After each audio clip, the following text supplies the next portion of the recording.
এখানে কি? এরপর গ্লাভস পরিহিত হাত দিয়ে উঠিয়ে বাসার বাইরে রেখে দরজা লাগিয়ে দিল। একটা তপ্ত শ্বাস ফেলে গ্লাভসটা বিনে ফেলে দিয়ে ফ্রেশ হয়ে এলো। কিচেনে গিয়ে দেখলো খাবার সব ঠিকঠাক আছে। আজ রাতটা অন্যরকম। ভরা জোছনায় ছেয়ে আছে সাঁঝের বারান্দা। সাঁঝ এখানে জোছনা বিলাস করছে। মেঝেতে বসে আছে, বাতাসে খোলা চুলগুলো উড়ে যাচ্ছে। একটু পরপর ডান হাতের তর্জনী আঙুল দিয়ে চুলগুলো কানের পিঠে গুজে দিচ্ছে। বাঁ হাতে রয়েছে হুমায়ুন আহমেদের ময়ূরাক্ষী উপন্যাস পড়ছে সে। ঠিক কিছুক্ষণ বাদে ফোনের মেসেজ টিউনের আওয়াজ পেল। হাতে নিয়ে দেখলো হৃদের মেসেজ। একটুখানি মন খারাপ ছিল আজ সাঁঝের।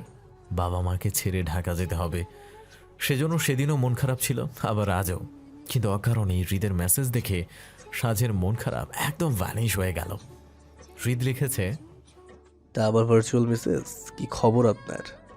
সাঁঝ রিপ্লাই দিল, এই তো আপনার অপেক্ষায় ছিলাম। কেমন আছেন প্রাণপ্রিয় ভার্চুয়াল জামাইজান? আপনার অপেক্ষায় থাকতে পেরে ধন্য প্রিয়, ধন্য আমি। কেমন আছি?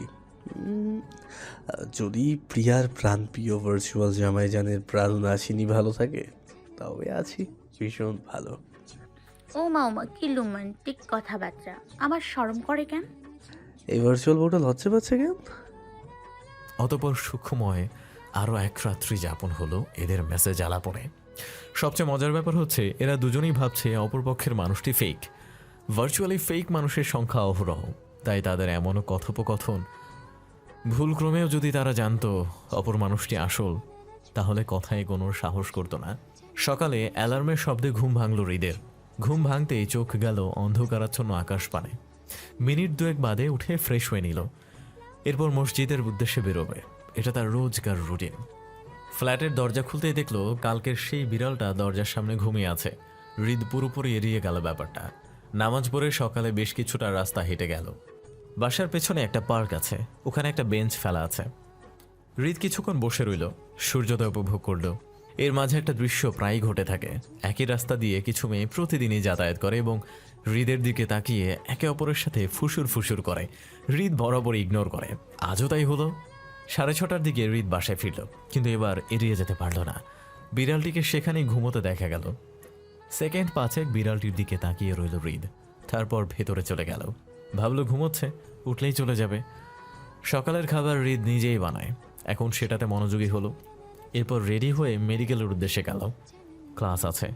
সকালে নাস্তা শেষে অর্ণব বলে উঠল, অ্যাডমিশনে প্রিপারেশন নিতে হবে। সুমিতা বেগম, আরিফ সাহেব ও সাজ অর্ণবের দিকে তাকালো। অর্ণব আবারও বলল, ঢাকায় একটা কোচিংয়ে ভর্তি করিয়ে দেব। উপমা আর জেরি একসাথে থাকবে, সেই জন্য সামনের সপ্তাহে ফুপুরি বাসায় যাব। সঙ্গে সঙ্গে সাজ বলে উঠল। কি কিন্তু এত জলদি কেন? অর্ণব সাজের দিকে তাকিয়ে বলল, কিসের জলদি করছি? কিছুদিন বাদে অ্যাডমিশনের টেস্ট শুরু হয়ে যাবে। তোর না ঢাবিতে পড়ার ইচ্ছা আছে?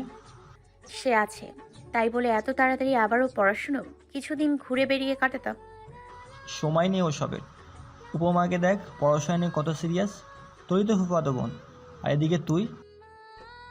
তখন আরিফ সাহেব বললেন, আরে আমার আম্মুটা শোনো, পড়াশোনা করেও তো বেড়ানো যায়। ভর্তি পরীক্ষা তো সারা জীবন থাকবে না। এখন একটু পড়াশোনায় মন দাও, এরপর যত ইচ্ছে শখ আহ্লাদ পূরণ করো। সাজ মিয়ে গেল। সুমিতা বেগম বলল, সত্যি বলছি স্বর্ণব, উপমার মতো মেয়ে হয় না।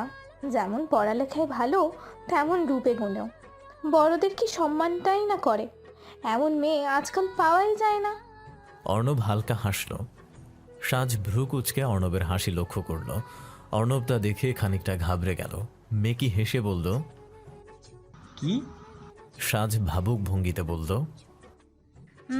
ডাল মে কুচ কালা হে। অর্ণব চট জলদি ওখান থেকে উঠে গেল। যেতে যেতে বলল, বেশি ভাবছিস তুই।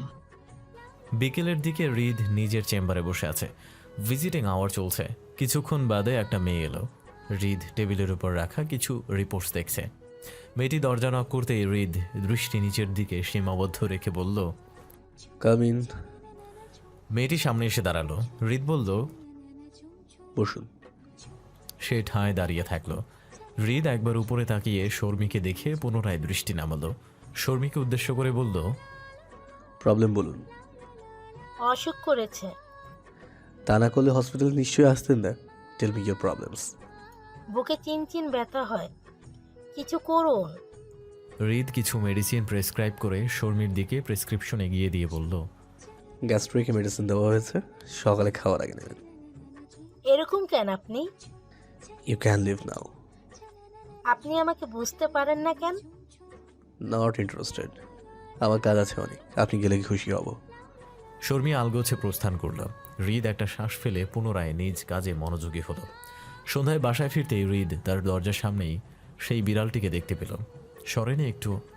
এতে করে হৃদ কিছুক্ষণ ওভাবেই দাঁড়িয়ে থেকে ভাবল, শেষমেশ মায়া হলো এবং নিজের সাথে থাকার জায়গা করে দিল।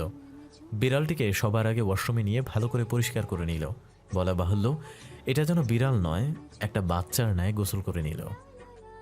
বিড়ালটির এমন হাবভাব দেখে হৃদ হুট করে হেসেই দিল। গম্ভীর হৃদের হাসিটা সেই বিড়াল এক দৃষ্টিতে দেখেই যাচ্ছে। আদর করে হৃদ এই বিড়ালটির নাম ইভ রাখল। ইভের জন্য নির্দিষ্ট একটা শোয়ার ব্যবস্থা করে দিল হৃদ। এরপর সে নিজের বিছানায় এসে শুয়ে পড়ল। ফোন হাতে নিয়ে দেখলো তার ভার্চুয়াল বউয়ের মেসেজ এসেছে। কি ব্যাপার মিস্টার উল্লু? সাজের এমন মেসেজ দেখে হৃদ ভ্রু কুচকে কিছুক্ষণ তাকিয়ে রইল। উলুলুলু, এটা আবার কেমন সম্বোধন? হৃদ এটার মানে জানতে চেয়ে লিখল। উলুলুলু মানে? সাজ তখন গ্রুপ কলে ছিল, ফ্রেন্ডদের সাথে আড্ডা দিচ্ছিল। হৃদের মেসেজ পেয়ে সবাইকে বলল, এই শোন, ওই অনয় সাহেব দ্য ভার্চুয়াল জামাই অফ অনামিকা মেসেজ দিয়েছে। কি দিয়েছে রে? মেসেজটা পড়ে শোনালো। সবাই হাসলো ভীষণভাবে। সাজ হাসতে হাসতে রিপ্লাই দিল, আরে জামাই যান, আপনার নাম আমার মনের পিঞ্জিরাতে উলুলু দিয়ে সেভ করে রেখেছি। সুন্দর না ভীষণ? হৃদ চোখ দুটো বড় বড় করে বলল, লাইক সিরিয়াসলি? উলুলুলু সুন্দর তো, অনেক সুন্দর, কিন্তু এটা ছাড়া নাম্বার নি বিবি সাহেবা। সাজ একটা স্যাড ইমোজি দিয়ে লিখল, পেলাম না তো জানেন, আজকে আমার ফেভারিট কাজ ঘুমানো বাদ দিয়ে নাম খুঁজেছি। এর চেয়ে ভালো নাম আর খুঁজেই পেলাম না। থাক, আপনারা দাম খুঁজতে হবে না, কম নাম তো দেননি। তা অবশ্য ঠিক, তবে আপনাকে ভার্চুয়াল জামাই নামে ডাকতে বেশি ভাল লাগে আমার জামাই। হৃদ হাসল। সারাদিন ব্যস্ততায় জীবনটা একটা যন্ত্রের চেয়ে কোনো অংশে কম পড়ে না। দিন শেষে যদি এই নকল দুনিয়ায় একটু ভালো থাকা যায় তবে যাক না। কি রে সাজ, রেডি হোসনি এখনো? হচ্ছি আম্মু, আর 5 মিনিট। দুপুর গড়িয়ে গেছে, এখনো তোর 5 মিনিট শেষ হয়নি? যাবি কখন? রাস্তা তো কম না? চিল করো আম্মু, আমার জাস্ট 5 মিনিট লাগবে। সুমিতা বেগম সাজের ব্যাগ গোছাতে গোছাতে বলল, হ্যাঁ হ্যাঁ জানি আমি, তোর 5 মিনিট যে কয় ঘন্টায় হয় জানা আছে। আমার কি, যাবি তোরা, যা ইচ্ছা তাই কর। সাজ মিহি হেসে সুমিতা বেগমকে বলল, ভাইয়া রেডি হয়েছে? সে তো অনেক আগে থেকেই রেডি, একটু পরপর আমাকে তাগাদা দিচ্ছে তোকে রেডি হতে বলার জন্য। ওই নবাবকে আরও বুঝি না, এমন ভাব ধরেছে যেন ঢাকায় তার বউ রেখে এসেছে। হ্যাঁ আছে হয়তো কোনোভাবেই, এবার গিয়ে খোঁজ লাগাবো। সুমিতা বেগম ব্যাগ গোছানো শেষ করে রুম থেকে বের হয়ে গেলেন। যাওয়ার আগে সাজকে বললেন, এখন বাজে 2:38, 2:45-র মধ্যে বেরোবি। সাজ জলদি তৈরি হওয়ায় মন দিল। আজ 1 সপ্তাহ পেরিয়েছে, সময় তো হাওয়ার চেয়ে দ্রুত চলে। এ কদিন রোজ হৃদ সাজের মেসেজ আলাপন চলছে। অবশ্য সারাদিন নয়, হৃদের ফ্রি টাইমেই হয়েছে। সাজ তার মন ভালো করার ঔষধ পেয়ে গেছে, তার ভাল লাগে না রোগের ঔষধ। ওদিকে হৃদও একজন মানুষ পেয়েছে যার সাথে কথা বলে হাসতে পারে। পরিচয়টা খুবই অল্প সময়ের এবং সম্পূর্ণ ভুল পরিচয়, তবুও আজ তারা একে অপরের ভীষণ প্রিয়। কেউ হয়তো বলেছিল ভার্চুয়াল জগৎটা ফেক এবং ফেক জগতে কোনো আপন মানুষ হয় না, কিন্তু এটা ভুল কথা। তাদের পরিচয়টা নকল থাকুক, মানুষটা তো আসল। অনেক সময় আমাদের সামনে থাকা মানুষগুলোকে যা বলতে পারি না তার নির্দ্বিধায় ভার্চুয়ালে তৈরি হওয়া কাউকে বলে ফেলি। কারণ একটাই, তার সাথে আমাদের দেখা হচ্ছে না, সে এসব নিয়ে পরে কথাও বলতে আসবে না। হ্যাঁ, এটাই ভার্চুয়ালের সব থেকে বড় পাওয়া তার কাছে। হৃদ পেয়েছে সাজকে, সাজ পেয়েছে হৃদকে। তারা একে অপরের মন খারাপের মেডিসিন হয়ে এসেছে। আজ সাজ ও অর্ণব ঢাকা যাবে। বেশ কিছুটা সময় পর সাজ পুরোপুরি তৈরি, ফুপির বাসায়। সে উদ্দেশ্যেই তৈরি হওয়া। বেশ কিছুটা সময় সাজ পুরোপুরি তৈরি। আয়নায় নিজেকে দেখে নিল। কাঁচা হলুদ রঙের একটা গোল জামা, প্লাজো এবং হালকা গোলাপি রঙের ওড়না, চুলগুলো বেনুনি গাঁথা, এক হাতে কয়েকটা আলাদা আলাদা রঙের কাচের চড়ে, আর পায়ে নুপুর। সাজ বরাবরই ভীষণ শৌখিন, মুখে প্রসাদনী না মাখলেও এসব ছাড়া তার চলেই না। রুম থেকে বেরোনোর সময় দেখলো 3টা বেজে গেছে। জিভে কামড় দিয়ে বলল, এখন আম্মুর বকুনি খেতে হবে। জলদি রুম থেকে বের হলো। ড্রয়িং রুমে আরিফ সাহেব এবং অর্ণব বসে আছে। সুমিতা বেগম খাবার প্যাক করছে। পথ সামান্য হলেও মায়েরা তো এমনই। এখান থেকে টাঙ্গাইল শহরে যাবে, ওখান থেকে ঢাকার বাসে উঠবে। সন্ধ্যা 6টা। বিগত 1 ঘন্টা ধরে জ্যামে বসে আছে সাজ এবং অর্ণব। সাজ একবার অর্ণবের দিকে অসহায় ভঙ্গিতে তাকালো।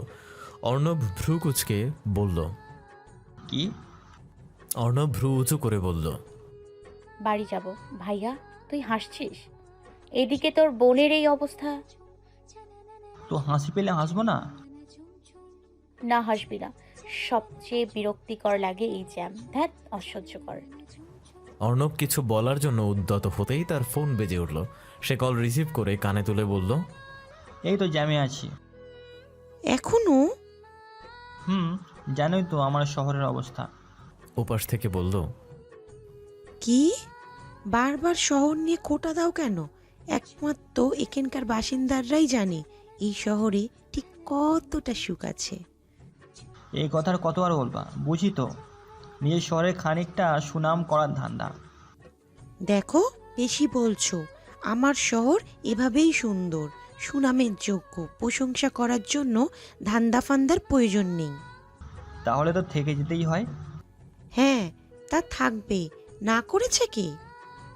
কেউ যদি রেখে দিত। ওপাশ থেকে মেয়েটি হাসল কবির ভাষায়। সে হাসিতে মুক্ত ছড়ল, ঋণী ঝিনি আওয়াজ। হাসি মাখা ঠোঁটে সে বলল, তবে তাই হোক, আসুন আপনি। এবার থেকে যাব, নয়তো তোমাকে নিয়ে আসবো পার্মানেন্টলি। তখনই অর্ণবের খেয়াল হলো তার পাশে সাজ বসে আছে। চোখ বড় বড় করে তাকালে সাজের দিকে, দেখলো সাজ এক দৃষ্টিতে তাকিয়ে আছে। অর্ণব ফোন রাখতে গেল, তখন সাজ বলল, ক্যারি অন ভাই, তোরই দিন। অর্ণব অতি সন্তর্পণে কল কেটে দিল। সাজের দিকে তাকিয়ে হালকা হেসে বলল, ওই যে কলিগ ফোন দিয়েছিল, অন্য কিছু না। বুঝি। অর্ণব আর কথা বাড়ালো না। আজ সারাদিনে হৃদের রিপ্লাই পায়নি সাজ। সেই সকালে মেসেজ দিয়ে রেখেছে। বরাবরই হৃদ সারাদিনের ব্যস্ততার জন্য অফলাইন থাকে, অনলাইনে এলেও চ্যাটিং করতে পারে না। এজন্য অপেক্ষা করলো না। সাজ ও অর্ণব ফুপির বাসায় পৌঁছালো সন্ধ্যার পর। 7টার পরই অর্ণব সিএনজির ভাড়া দিতে দিতে বলল, তুই ভেতরে যা। সাজ সে উদ্দেশ্যে গেল। তখনই তার ফোনে হৃদের মেসেজ এলো। হৃদ লিখেছে, কি ব্যাপার, আজ মন খারাপ কেন? 1 সপ্তাহ জুড়ে তারা অনলাইনে সংসার পেতেছে ঠিকই, তবে বাস্তব অর্থে একে অপরের ভীষণ ভালো বন্ধু হয়েছে। মন ভালো করার বন্ধু, যে বন্ধুত্বে একে অপরকে চেনা কিংবা জানা লাগে না, পাশে পেলেই হয়। সাজের মতে সম্পর্কটা এরকম। না ছিল পরিচয়, না ছিল জানাশোনা, তবু আজ আপনি আমার ভীষণ প্রিয়। উক্তিটি সাজ হয়তো ফেসবুকে পেয়েছিল। আসলেই এরকমই তো হলো। আজ সকালে সাজের ভীষণ মন খারাপ ছিল, কারণ একটাই, সে হচ্ছে উড়নচণ্ডী। গ্রামের খোলামেলা পরিবেশে অভ্যস্ত, কিন্তু শহর অজানা কারণবশত সে শহরে আবহাওয়া সহ্যই করতে পারে না, দম বন্ধ হয়ে আসে। সেজন্য মন ভার ছিল সকালে, তাই হৃদকে মেসেজ করেছিল, একটা পাখির আসল জায়গা কোনটা? মুক্ত আকাশ নাকি ছোট্ট বন্দি খাঁচা? শহরে ইট সিমেন্টের বাড়িগুলো সাজের কাছে বন্দি খাঁচা বই কিছুই মনে হয় না। হৃদের রিপ্লাই পেয়ে বলল, জামাইহীনা বউ আমি। ওরে কেউ মোর দুঃখ বুঝলো না। এই যে আমি ইনভিজিবল হয়ে গেছি নাকি? না না, আপনি আছেন বলেই তো এখন হ্যাপি হ্যাপি লাগছে। আচ্ছা, কি করছেন? জামাইয়ের সাথে যুদ্ধ করে ফাইনালি জয়ী হয়ে বাড়ি এলাম। জামাই? ও সরি, জ্যামের সাথে অটো কারেকশন হয়ে গেছে। এটুকু লিখে শেষে সেন্টি ইমোজি দিল। আপনার মতো আপনার কিবোর্ডও এবার জামাই যাচ্ছে, বোঝা যাচ্ছে এটা। ওই আর কি, বেচারা এতকাল আমার মতো সিঙ্গেল ছিল, এখন আমি বিয়াইটা হওয়ার পর থেকে ওরও হতে ইচ্ছা করছে। হাই বেচারা, ওটাকেও বিয়ে দিয়ে দিন। দিয়ে দেব, কিন্তু আমি ভাই বহুত কিপটা মানুষ, টাকা পয়সা খরচ করতে পারবো না। ইনভিজিবল কোনো কিবোর্ডের সাথে মনে মনে বিয়ে দিয়ে দেব। আফটার অল মনের বিয়েই বড় বিয়ে। হৃদ কিছুটা সময় নিয়ে রিপ্লাই দিল, আচ্ছা, বউটা এখনই কি হিসেবেই? ভবিষ্যতে তার জামাইয়ের খালি ফায়দা আর ফায়দা। হয়, তার টাকা তো আমার শাড়ি চুড়ি কেনার জন্যই। একদম। তা কোথায় গিয়েছিলেন? আরে যাইনি তো, এলাম। কোথায়? এভাবে তো ফুপির বাসায় এসেছি, কেউ চাইলে শ্বশুর বাড়িতেও যেতে পারি। হৃদ হাসির ইমোজি দিয়ে বলল। যদি কেউ সত্যি সত্যি যায়? সাজ ব্লিকিং ইমোজি দিয়ে বলল। তাহলে আজকে আমাকে শ্বশুর বাড়ি আসা থেকে কেউ আটকাতে পারবে না। ডিয়ার শাশুমা অ্যান্ড শ্বশুরাব্বা, আপনাদের ভার্চুয়াল বৌমা আসছে। এদের মিষ্টি কথোপকথন চলছে। দুজনের দৃষ্টি ফোনের দিকে আবদ্ধ। চারিদিকে কোনো খেয়াল নেই হৃদের, এদিকে খেয়াল নেই সাজেরও। হুট করে একটা খাম্বার সাথে বাড়ি খেয়ে সাজের ফোন নিচে পড়ে গেল। সাজ চিৎকার দিয়ে বলে উঠল। ও মা গো মা, আমার কলিজার কি হয়ে গেল রে? এখন আমার কি হইব? সব গেল রে, আমার সব গেল। Are you blind?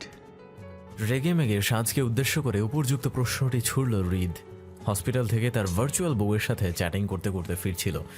গেট দিয়ে ঢোকার সময় ধাক্কা লাগাতে হৃদের শান্ত মস্তিষ্ক বিগড়ে যায়।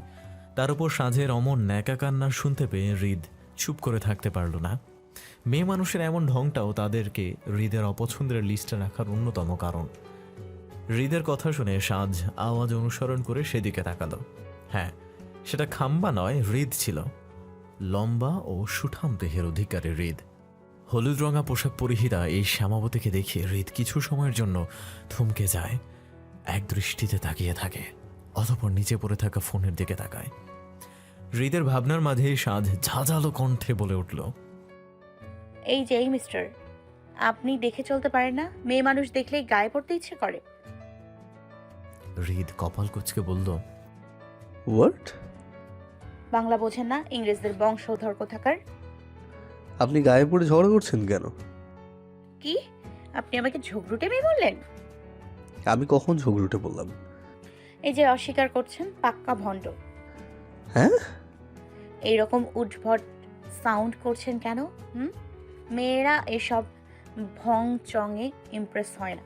এই সাজ তো একদমই না। সাজ? আপনি? আর আমি কখন ইমপ্রেস করতে চাইলাম? কথায় কথায় ইংরেজি ছুঁড়ে মারা, অ্যাটিটিউড নিয়ে ঘোরা, এসব তো মেয়েদের ইমপ্রেস করার ধান্দা। আরে আজব তো আপনি, সেই কখন থেকে উল্টো পাল্টা বকে যাচ্ছেন। আমি কি করতে পারি সেই সম্পর্কে আপনার কোনো আইডিয়াই নেই। এই, আমি পুলিশ ডাকবো বুঝি তো? প্রথমে পটানোর চেষ্টা, পরে না পটলে অ্যাসিড অ্যাটাক কিংবা কিডন্যাপ। আমার আগে নিজের সেফটি লাগবে। Police police police. সাজের চিল্লানো শুনে হৃদ ভ্রু কুঁচকে বিরক্তি নিয়ে বলল।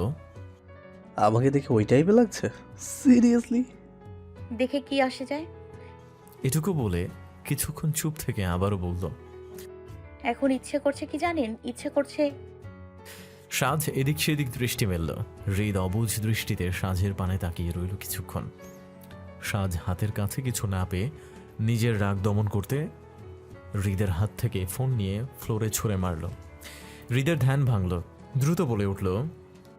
এই কি করছেন নাকি? কিন্তু ততক্ষণে যা হওয়ার হয়ে গেছে। সাজ তপ্ত করে একটা শ্বাস ফেলে বাঁকা হাসল। হৃদকে উদ্দেশ্য করে বলল। ইচ্ছে তো করছিল আপনাকে ছুঁড়ে মারতে, কিন্তু বস্তা তোলার শক্তি আমার নেই, সো বেঁচে গেলেন। তখনই অর্ণব এলো। এখানকার ঘটনা সম্পর্কে অর্ণব পুরোপুরি অজ্ঞাত। দেরি হয়েছে এক কারণেই, তার প্রেয়সী মেসেজ দিচ্ছিল বারবার। এসে সাজকে উদ্দেশ্য করে বলল। কিরে, দাঁড়িয়ে আছিস কেন? ভিতরে যেতে বলেছিলাম না? আয়। সাজ চলে গেল অর্ণবের সাথে। অর্ণব হৃদকে দেখেনি। সিঁড়ির সামনে হতবিহবল হয়ে দাঁড়িয়ে রইল হৃদ, মুখে রাও নেই। এই কিছুটা মুহূর্তে হৃদ অনেকগুলো ঘটনার সাক্ষাৎ একত্রে পেল। এক একটা ছিল উচ্চ শ্রেণীর ঝটকা। ঝটকাগুলো এমনভাবে লেগেছে যে হৃদ বুঝে উঠতে পারছে না। কিছু সময় বাদে নিজেকে খানিকটা ধাতস্থ করে ফুস করে একটা শ্বাস ফেলল। মেয়ে মানুষ মানে অদ্ভুত। এখন হৃদের হৃৎপিণ্ড একটা প্রশ্নের জন্য তার উত্তর খোঁজে ছটফট করছে। প্রশ্নটা হলো, দুনিয়াতে ঠিক কয় ক্যাটাগরি মেয়ে মানুষ আছে রে? এই সন্ধেবেলায় নিজের বাড়িতে ভাইয়ের ছেলে মেয়ের আগমনে মনোয়ারা বেগম আপ্লুত। ঠিক কবছর বাদে এসেছে তার ইয়ত্তা নেই। সাজ অনেকবার এসেছে এখানে। উপমাও প্রায় গিয়ে তার মামা বাড়ি বেরিয়ে আসে। বিগত কয়েক বছর ধরে উপমার এই যাওয়া আসার পরিমাণটা বেড়েছে অনেকাংশেই। আসল কারণটা এখনও কেউ উপলব্ধি করতে পারেনি। সে কখন থেকে দুই ভাই বোনকে ডাইনিংয়ে বসিয়ে এটা সেটা খাওয়াচ্ছেন মনোয়ারা বেগম ও তার স্বামী নুরুল ইসলাম। সাজ না করতেও পারছে না, এদিকে খেতেও পারছে না। অর্ণব অসহায় দৃষ্টিতে উপমার দিকে তাকালো। উপমা ঠোঁট চেপে হেসে যাচ্ছে। মনোয়ারা বেগম বলে উঠল, অর্ণব, খাচ্ছ না কেন? আর একটু মাংস দিই? এরপর উপমার উদ্দেশ্যে বলল, এই ওকে মাংস দিত। এদিকে অর্ণবের অবস্থা এমন, ছেড়ে দেমা কেঁদে বাঁচে টাইপের। সাজের অবস্থাও যে খুব একটা ভালো তা কিন্তু নয়, সে তো একটুও খেতে পারছে না।